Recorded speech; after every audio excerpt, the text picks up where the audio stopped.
আমি দেখেছি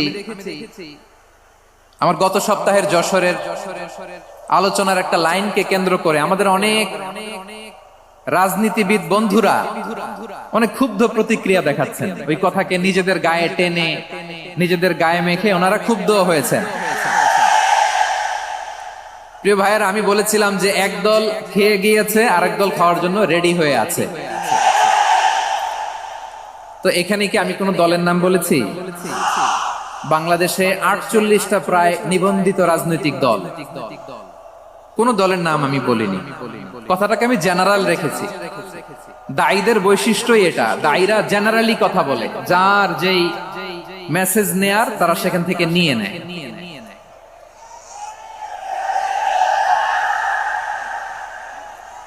তো কোন দল এটা নিয়ে কোনো কথা বলল না। আপনারা এটাকে নিজের গায়ে যে মাখালেন, এটা ঠিক হয়নি। আমি বলবো যে এটা খুবই অনভিপ্রেত হয়েছে। কোন দলকে টার্গেট করে বা কোন দলের পক্ষে আমরা কখনো কথা বলি না। আমরা কোরআনের পক্ষে কথা বলি, ইসলামের পক্ষে কথা বলি, ঠিক কিনা বলেন? সো একটা জেনারেল কথাকে যদি আমার রাজনীতিবিদ বন্ধুরা নিজেদের গায়ে মাখেন, ক্ষুব্ধ প্রতিক্রিয়া জানান, এতে করে সাধারণ জনগণের কাছে একটা নেগেটিভ মেসেজ যাবে ওনাদের ব্যাপারে। এটা হোক আমরা চাই না। এদেশের যত এই যে আমার ভাইয়েরা, এই যে আমি এই যে কথা বলতেছি, সাদা টুপি, ও আচ্ছা আচ্ছা, চলে যাবেন না? একটু জায়গা দিয়ে দেন ওনাকে। হয় কি, লক্ষ লক্ষ মানুষের ভিড়ে আপনি যদি উঠতে চান খুব কঠিন হয়ে যায়। যদি পারেন একটু বসেন, আর না পারলে ভাইকে একটু জায়গা দিয়ে দেন। আমার দিকে তাকান, এই সিলেট, এদিকে তাকাও, এদিকে এদিকে, ফাইন। তো আমার প্রিয় রাজনীতিবিদ বন্ধুদের আমি বলবো, কথাটা ছিল ভেরি জেনারেল, এটা নিজেদের গায়ে মাখানোর কোনো দরকার নাই। আমরা এই যে এক্সিস্টিং যে রাজনৈতিক চর্চা, এটা থেকে আমরা বেরিয়ে আসতে চাই। আমরা চাই না এদেশে চাঁদাবাজি, দখলবাজি থাক, ঠিক কিনা বলেন? এদেশে কোনো দুর্নীতি থাক, টেন্ডারবাজি থাক, এগুলো আমরা চাই। আই হেট পলিটিক্স একটা জেনারেশন আছে, এই বেশিরভাগ জেন জি অফ সিলেট, এরা আই হেট পলিটিক্স জেনারেশন। এরা পলিটিক্স কে পছন্দ করে না। তো কেন করে না, এর দায়ভার আমাদের আছে না নাই? আছে। এবং আমরা দেখেছি ক্ষমতার পালাবদল যখন হয়, এক সরকার যায় আরেক সরকার আসে, তখন দুর্নীতির ফিরিস্তি আমরা জানতে পারি, এর আগে জানতে পারি না। প্রতিটা দলের ভেতরেই আমরা এই বাজে চর্চাটা দেখেছি। সো এখন আমাদেরকে শুধরে নেয়ার সময় এসেছে। এটা এই সুন্দর সময়, নতুন প্রভাতের বাংলাদেশ, নতুন ভোরের বাংলাদেশ, এই সময় আমরা কাদা ছোড়াছুরি যেন না করি। আমাদের শপথ নেয়ার সময় এসেছে। প্রতিটি দল, নিবন্ধিত 48টি, সবগুলো দলের এখন শপথ নেওয়া উচিত যে আমরা কোনোদিন আর চাঁদাবাজি করব না, টেন্ডারবাজি করব না, দখলবাজি করব না। আমরা সব সময় দেশের পক্ষে থাকব, সব সময় দেশের পক্ষে থাকব। সেই কথাগুলো ছিল ভেরি জেনারেল। যে কথাগুলো আমরা জেনারেলি বলি, এগুলো জেনারেলি আপনারা নেবেন। আমার রাজনীতিবিদ বন্ধুদের কাছে এটাই আমার কামনা। আর এই জাতীয় বার্তা যখন আমরা দেই, তখন যদি আপনি বলেন যে পারলে রাজনীতিতে আসেন, পারলে দল করে দেখান, এটা হইল? আমি কি এরকম কোনো কথা বলেছি? না। আমি একজন মুফাসসিরে কোরআন, আমি একজন আলেম, এর বাইরেও আমার সবচেয়ে বড় পরিচয় আম আ সিটিজেন অফ বাংলাদেশ। আমি বাংলাদেশের একজন সাধারণ নাগরিক।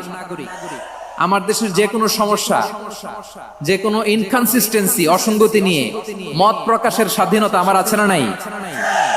আপনারাই তো বাক স্বাধীনতার কথা বলেন, ফ্রিডম অফ স্পিচের কথা বলেন, বাক স্বাধীনতার কথা বলেন। আপনারাই যদি আবার কোন মন্তব্যের কারণে বলেন যে রাজনীতির মাঠে আসেন, দল করেন, দেখি কতটুকু পারেন, এটা ঠিক হবে না। তাই প্রিয় ভাইয়ের, আসুন আমরা দল মত নির্বিশেষে কাঁধে কাঁধ মিলিয়ে সোনার বাংলাদেশ গড়ি, দুর্নীতি মুক্ত বাংলাদেশ গড়ি, যে বাংলাদেশের জন্য রক্ত দিয়েছে আবু সাইদ, যে নতুন ভোরের বাংলাদেশের জন্য রক্ত দিয়েছে মুগ্ধরা, যে নতুন বাংলাদেশের জন্য রক্ত ঝরিয়েছে 24-এর যে গণ অভ্যুত্থানের প্রত্যেকটি শহীদের আওয়াজ করে বলেন ঠিক কিনা?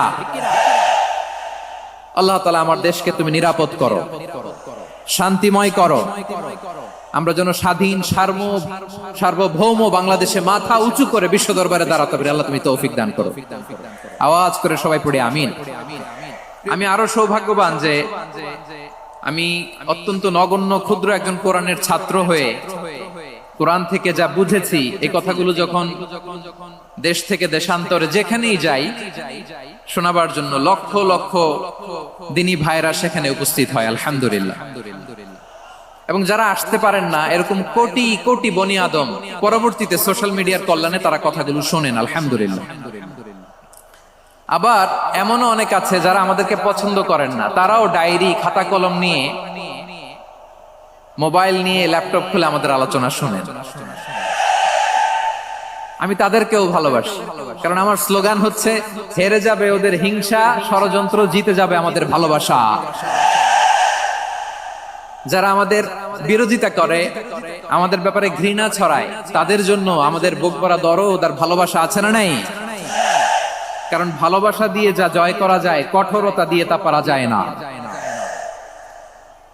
তো যারা বিরোধিতার জন্য আমাদের আলোচনা শোনেন তাদেরকে ওয়েলকাম। যারা আমাদের আলোচনা আউট অফ কনটেক্সট নিয়ে এক জায়গার মাথা আর এক জায়গার লেজ জুড়ে দেন, তাদেরকে ওয়েলকাম। গত সপ্তাহে আপনারা জানেন খুলনা বিভাগের প্রোগ্রাম আমি দিয়েছিলাম যশোরে আদ্দিন ফাউন্ডেশনের উদ্যোগে। তো যশোরের প্রোগ্রামের এক ভিডিওর পেছনে আমাদের কিছু দিনী ভাইরা 6 বছর আগের এক অডিও ব্যাকগ্রাউন্ডে জুড়ে দিয়ে বিভ্রান্তি ছড়ানোর জন্য সোশ্যাল মিডিয়াতে ছড়িয়ে দিয়েছে।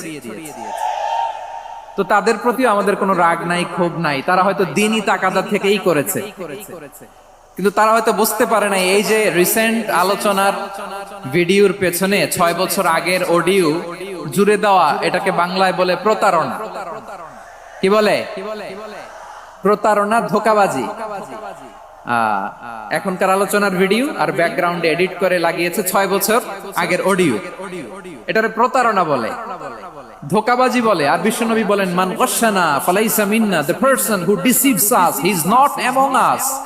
যে আমাদেরকে ধোঁকা দেয় সে আমাদের অন্তর্ভুক্ত নয়। তো বিশ্বনবীর এই হাদিস তারা মনে রাখে না। তো এজন্য শুধু বিশ্বনবীর প্রতি সাল্লাল্লাহু আলাইহি ওয়াসাল্লামের প্রতি সেরেফ ভালোবাসা আপনাকে বাঁচাতে পারবে না যদি বিশ্বনবীর আদর্শ আপনি গ্রহণ না করেন।